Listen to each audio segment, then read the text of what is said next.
Welcome to the Training with Kayce podcast, where we explore animal training and living our best lives with animals. I'm Joseph Laughlin, producer of this podcast. And now, here is your host, Kayce Cover. Let's get started.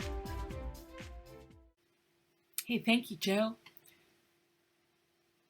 I'm Kayce Cover, your hostess at Training with Kayce, and today let's talk about bridges. So what is a bridge?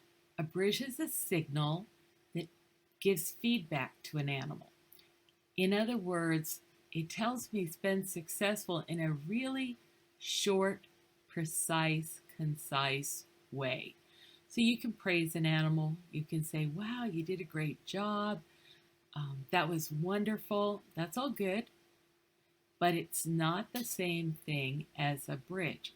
So a bridge will sound like X or good. That would be a terminal bridge. What kinds of bridges are there? We use two kinds. A terminal bridge tells the animal when he has successfully completed something, something that you ask for. And we use a short, emphatic consonant sound, like ki, ki, ki, ki, ki. Or I gave you the intermediate plus the terminal there, so let me give you just the terminal. Ki, or do, or good, or X, or chi. Okay, all of those would make good bridges. And they're great because they're all verbal. So you never have to worry about buying some device or losing a device or having something hanging out of your mouth that could get infected or interact with your skin or, cause pathogens to go into your mouth. And you always have it and you can modulate it.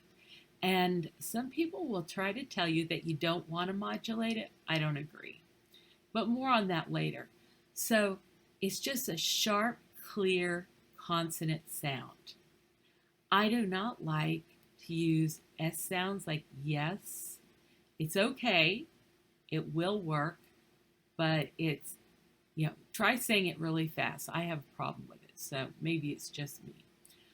I don't want to use a sound like ma, ma, ma, ma, ma, ma, ma, ma, ma. It doesn't have sharp edges to mark the instant that you want to mark. What's another one that I would find hard? It tickles your lips. Try it out. Same thing with the P sound. So I stay away from soft sounds like S's, P sounds, B sounds, and M sounds. But try it out if you like. All right? But the point of these signals is to tell the animal instantaneously you've done the right thing. Now, with SATs, that doesn't mean they're going to get food at that instant. It is simply feedback. We never feed any bridge 100% of the time. We just don't do it. I mean, when we're initially conditioning the bridges, we will do it then, but that's for a total of 6 trials. 3 trials to teach the terminal bridge and 3 trials to teach the intermediate bridge. So what's an intermediate bridge, you may be asking? Well, that's another feedback signal that tells the animal you're not finished yet, but you're on the path to success. Right? And it sounds like a softer, smoother version of the bridge. So you might go good, good, good, good, good, good, good, good, good, or X, X, X, X, X, X, X, or key, key, key, key, key, key, key, key, key, key, key, key, key, key, key, key, good, good, good, good, good, good, good, do, do, do, do, do, do, do, do, t, t, t, t, t, t, t. You can mix and match them. When we first condition the bridge, we'll go ahead and right after we condition one, we'll condition a second choice. So for me, it's almost always good, good, good, good, good, and X, X, X, X, X, X, X, X, X. And the reason I like those 2 bridges are because of their sound characteristics. We'll talk about that more maybe in another podcast. But the good marks the instant that the animal accomplishes what you ask him to do. But while he is working on that behavior, I want to give him continuous feedback to let him know that he's on the correct path. And that's going to sound like kiki kiki kiki kiki kiki or kiki kiki kiki kiki or tick tick tick tick tick tick tick. All right? Or if you've been going for a while and your tongue is getting tired, it might be kiki kiki good. Right? Once you teach the bridges, you don't need to worry about mixing and matching them. And believe me, sometimes your tongue fatigues and you want to switch around. The way that we teach the bridge, the way that SATS trainers teach the bridges, is with 3 trials for the terminal bridge and 3 trials for the intermediate bridge. So, if you're watching the video version of this, you'll be able to see it, and otherwise, you can watch that once and then study it to learn it by just listening to this version. And what you're going to do is let me see, I got to get this straight. If your animal's out in front of you, you're going to take and present a piece of food to your animal and pair that with the bridge. Now, I like to make the most out of every interaction, so I'm going to actually give 2 bridges in a trial. One, when the food goes right to the animal's mouth, when he can see it and smell it. So that'll be X, the terminal bridge, X. And then as the animal takes it, X. Now he's feeling it and tasting it. So I'm associating the sight and the smell with the first X, and the touch and the taste with the second X. So it's not hanging your hand back like, look at this baby. Look at this great thing you're about to get. No, it's putting it right in front of the animal's mouth so he can take it. So it's XX, XX, XX. You're done. That is all it takes to teach the terminal bridge. If you don't have your mind around it, that's okay. But don't drag the animal through it again.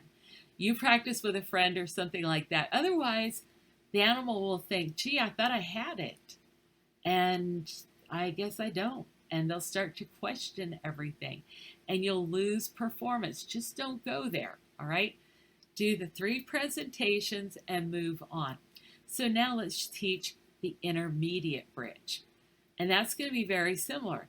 You're going to have your animal, but this time you're going to put your hand with your food in it right behind your back. And that's to keep you from accidentally whisking that food out like you just did when you were doing the terminal bridge. Okay, because this is different. Now we're teaching the animal to listen for that track of sound to tell them that they're on the right track. So when I say X, the animal is likely to look towards me, but it doesn't matter. I say X and I immediately start, whether the animal looks at me or not, I start the intermediate bridge chain. So good, good, good, good, good, good, good, good, good, good, good, good, good, good, good. And the first time, I just come right to the animal's mouth.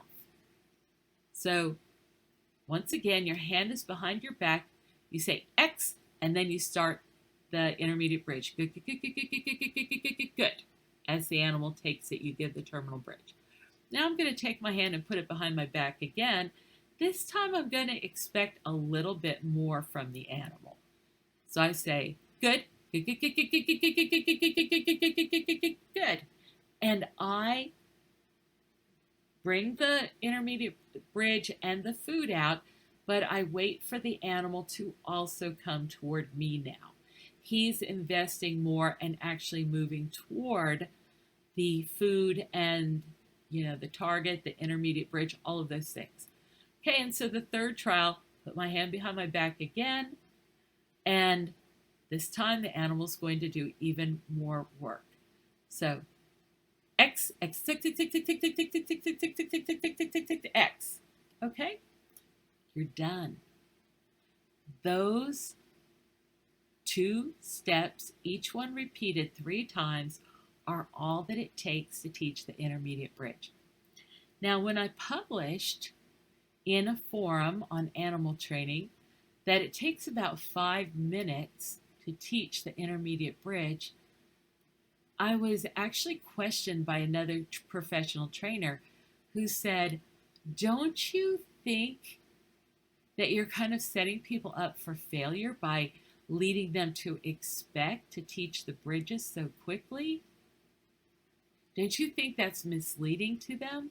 And I said, "Well, actually, yes and no. No, because it doesn't take long at all, but yes, because it actually takes less than 5 minutes. So if you watch one of our videos on teaching the bridges and the targets, you'll see that teaching both of them used to take me a minute, then it took me 45 seconds, then it took me 30 seconds. The last time I did it, it took me 13 seconds. How can it be so fast? Well, the movements and the steps are really, really simple. And the conclusion that the animal comes to is also very simple. The hard part is us getting our mind around what we're doing, getting it so that we're zen with it, that you can just flow into it without consciously thinking. We have to become fluent. And the more fluent you become, the faster it becomes. You slowing the whole system down because you're not fluent doesn't help anything. That doesn't make it more easily understood by the animal. It's kind of like those jokes that they used to, put on TV and everything. If somebody spoke a different language, then you would talk really slowly and yell at them, like that was going to help them understand. No, it just makes them wonder why you're being so strange. Same thing with your animal. Practice with other people, get your steps straight, and then present it to the animal and let it be as fast and simple as it is. Okay, now, there's something else that I want to talk about on this subject, and that is the fact that the intermediate bridge is a very unique and wonderful tool. And I have asked a number of trainers I really respect who don't use it why they don't use it. Because it is so useful and efficient. Now, these trainers do wonderful work and they probably don't feel like they need it at all. In fact, that's actually what they say. They'll say, "Well, it's redundant. It's unnecessary." Well, you can say that, but if you haven't tried it, you may be very wrong. Because what it allows us to do is change difficult behaviors smoothly and very quickly. Recently, in one of my classes, we've had a trainer who has a dog, a hunting dog. It's a Rhodesian Ridgeback, and they were used for hunting lions and big game in South Africa. So it's a dog with a lot of heart and very much a predator. So this dog used to go ballistic when it would see a squirrel or a deer or something like that.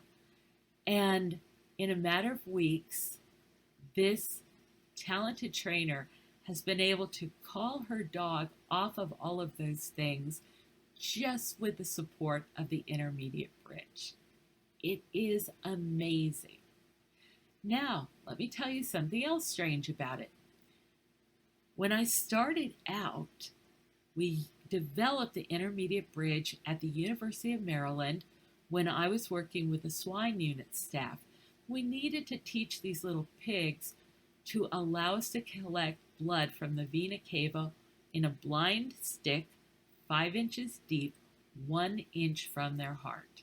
In other words, we can't see the blood vessel. We have to just know where it is, go in there with confidence, and collect that blood. Now, the problem is it's close to the vagus nerve.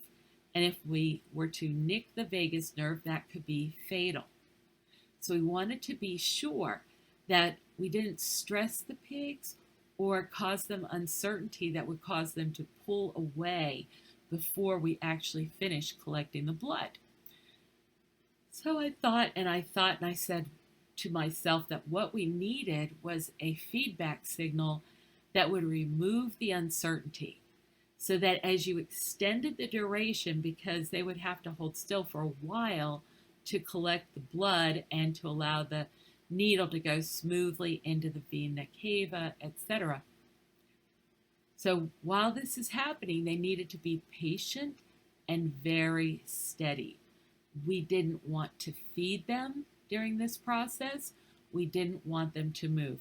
In fact, we ordered a rather sophisticated squeeze cage so that it would hold them still so they would be safe.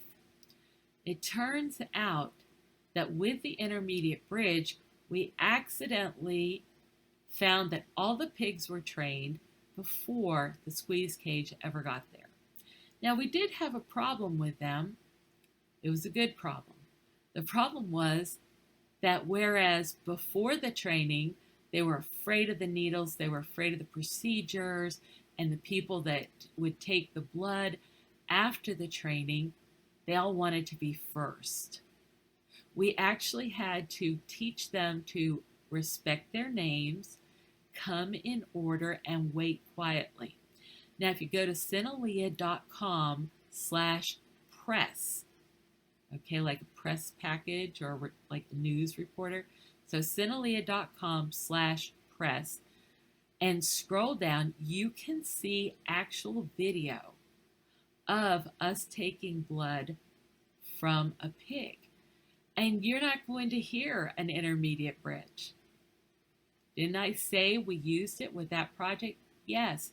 But as soon as the animal is proficient and confident with the behavior, we can drop it out, and we had already in that video. So we use this signal to make it so that the animal isn't in its situation where they go, well, I thought this is what she wanted, but she's not saying anything. Is this what you want? And they start moving around and trying other things. No, we don't want that. And as I said, we didn't even want them to eat. We didn't want any motion at all that could affect the needle. So by teaching this intermediate bridge, we didn't have any problems at all. We just solved all of that uncertainty. Now, I started out thinking that since we wanted the animals to be calm and still, that we would want a slow intermediate bridge. So I would say X, X, X, X. But your brain is very good at recognizing patterns. And one of the keys to being an excellent trainer is to be a very good observer and to be discerning. So you not only have to observe things, but you have to be able to see how things differ and how they're alike and what those critical differences are. And your brain is actually good at doing this whether you realize that process is going on or not. So over time, as I'm observing the animals I'm working with, I found that the animals actually did better when I sped the intermediate bridge up. So instead of going X, X, X, it turned into X, X, X, X, X, or actually, to be honest, at first it was X, X, X, X, X, X, X, X, X. Yeah, because it ran together at first, but then when you work with it a little bit, your tongue goes to the back of your teeth and it's percussive. So it sounds like this. X, X, X, X, X, X, X, X, X, X, X, X, X, X, X. Okay? So, look how much faster it is. Well, how fast is it? That's a really good question. It turns out that it's 7.82 to 7.83 beats per second. Or so I was told by one of our trainers who's a sound engineer. One of our other trainers exclaimed, "Oh my, that's the Schumann resonance." My dad was a physicist. I actually already knew what that was, although it hadn't occurred to me that the bridge was at that speed. The Schumann's resonance is the rate of oscillation of the Earth's magnetic core. So the molten core of iron inside the Earth swishes back and forth, and it swishes at the rate of the Schumann resonance. And sometimes that's called the heartbeat of the Earth. It's the number of times that lightning will circle the globe in a second. And it is something that we have all evolved with. Now, it's not quite that simple. There are other Schumann resonances and harmonics, but the main one is 7.82 to 7.83 per second. And by the way, lately the Schumann resonance has been accelerating. But for eons, we have lived with this speed, this basic frequency. Is this why this speed is so effective? Is it because we literally resonate with it? Something's going on, because I just explained to you how to pair this sound with food and with a terminal bridge to condition it as both a secondary reinforcer. In other words, it's a signal that's paired with food, which is a primary reinforcer, but it's also paired with the secondary reinforcer and taught that way, so it's a tertiary reinforcer. But in reality, we have found that if we just start, dogs will come stand in front of me wagging their tails. This happened when I was speaking at Dr. Daniel Mills' laboratory at the University of Lincolnshire. And there were a bunch of other trainers in the audience, and they had brought their dogs. These dogs were all part of the lab family, and they participated in the research, and they were well loved, well trained, but they had never been exposed to this signal, nor did I teach them at this seminar. But I was demonstrating it. And to the shock and amazement, and my shock and awe, but to the shock and amazement of their owners, the dogs, several of them, like I think it was like about 5 or 6 of them, came up and stood in front of me wagging their tails as I started bridging. Well, recently, the trainer that's been teaching her dog to come off a game in response to the intermediate bridge put a video of it up on Facebook. And 2 of her friends, who are also professional trainers, commented in surprise that when their dogs heard this signal, they spontaneously got up from sleep, came over, wagged tails, that kind of thing. And I commented that this had happened all over the world. People had reported this, even though the dogs had never been taught the meaning of this sound. And the trainer said, that's true. I didn't teach my dog what this means. Isn't that cool? So Schumann's resonance, 7.82 to 7.83 beats a second. And it's a complex signal. It's very, very simple.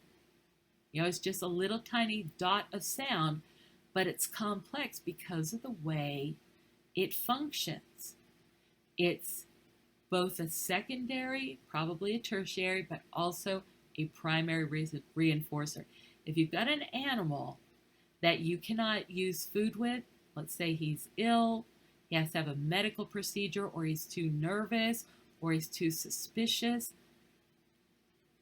I usually find I can effectively work with that animal with no food at all, just using information and the intermediate and terminal bridge. Now here's another thing to talk about with bridges. I have heard people say, oh, it's a keep going signal, as if the term of a bridge and a keep going signal, or an intermediate bridge and a keep going signal, were interchangeable. They are not. Now, how do I know they're not? Karen Pryor takes credit for coming up with the term keep going signal. And she attended a workshop that I gave in, I believe, May of 2004 at the ABAI conference. And we discussed it at that conference in quite length. And it was determined by Karen Pryor and her group that the keep going signal is a re-cue. Okay? In other words, they used to say that you didn't do it very often. Let's say you had a horse walking around in a circle and it was going for about 20 minutes and you wanted it to go for 40 minutes. Maybe you'd stick your head in at 20 minutes and say, okay, good, keep going. Okay? So the animal was on cue and it wasn't being told, you did a great job. It was being told, just keep going. So a bridge is a form of reinforcer, all right? It is not a command. But a keep going signal is a command. And that's not from me, that's from the person that gets credit for creating that term.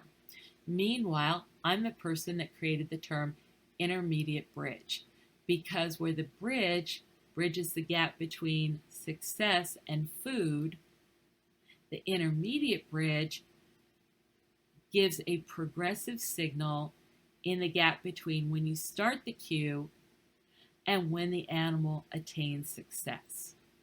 All right. So we often call the terminal bridge the success signal and the intermediate bridge the support signal.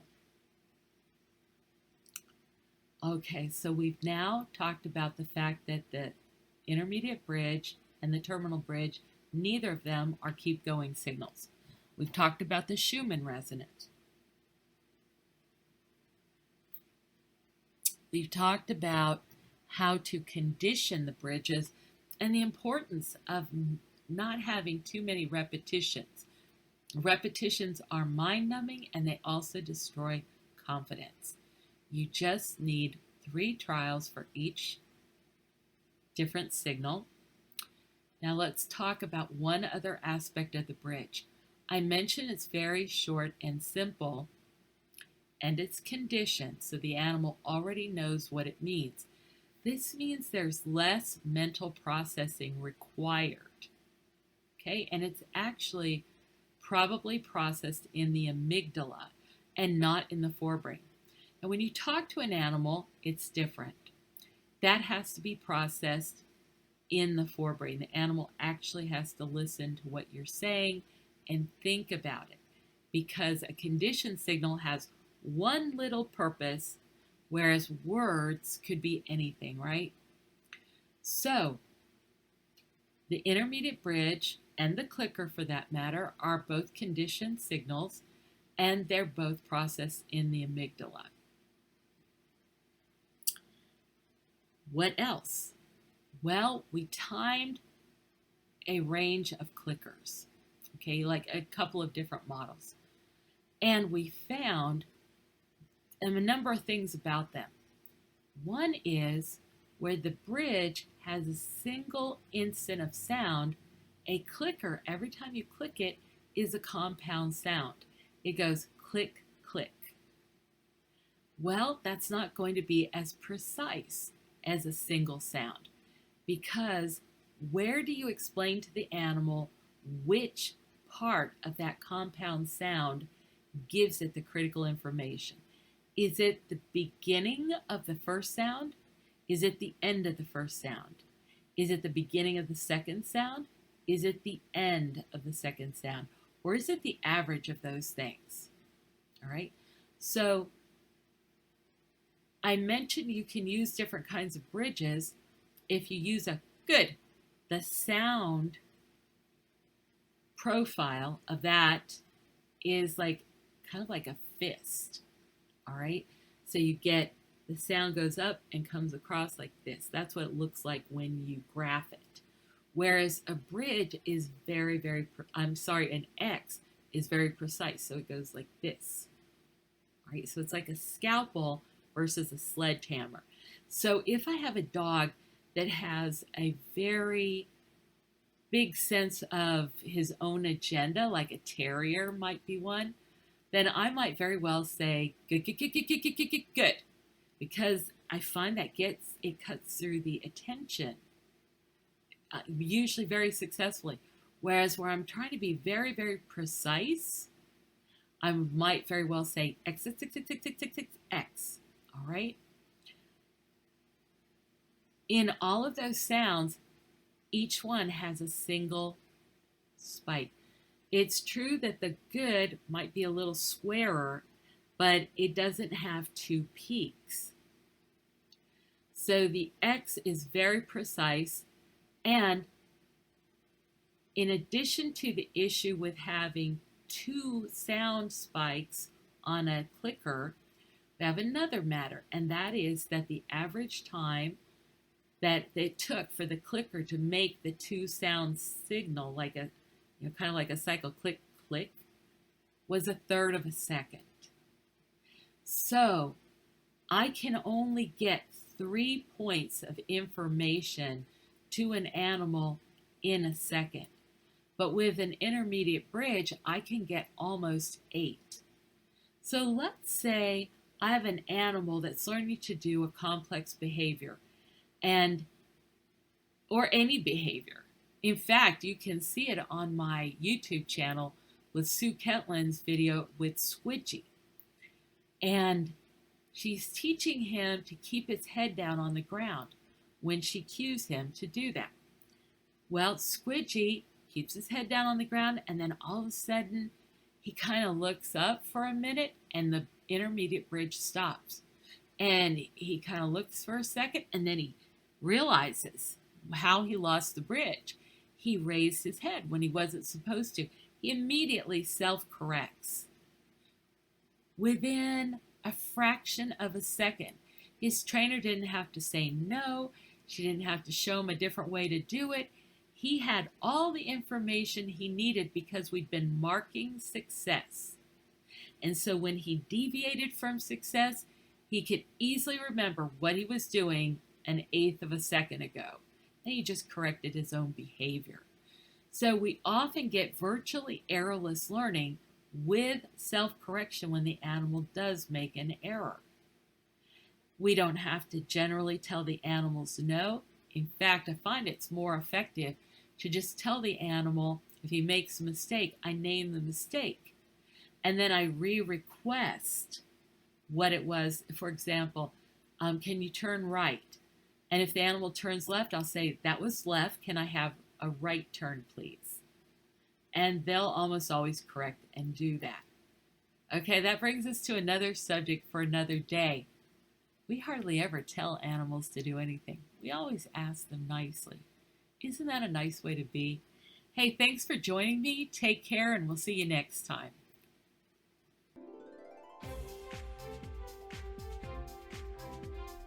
Thanks for joining us. Come back for more news and views on animal training and living with animals. Stay at the top of the pack with Kayce.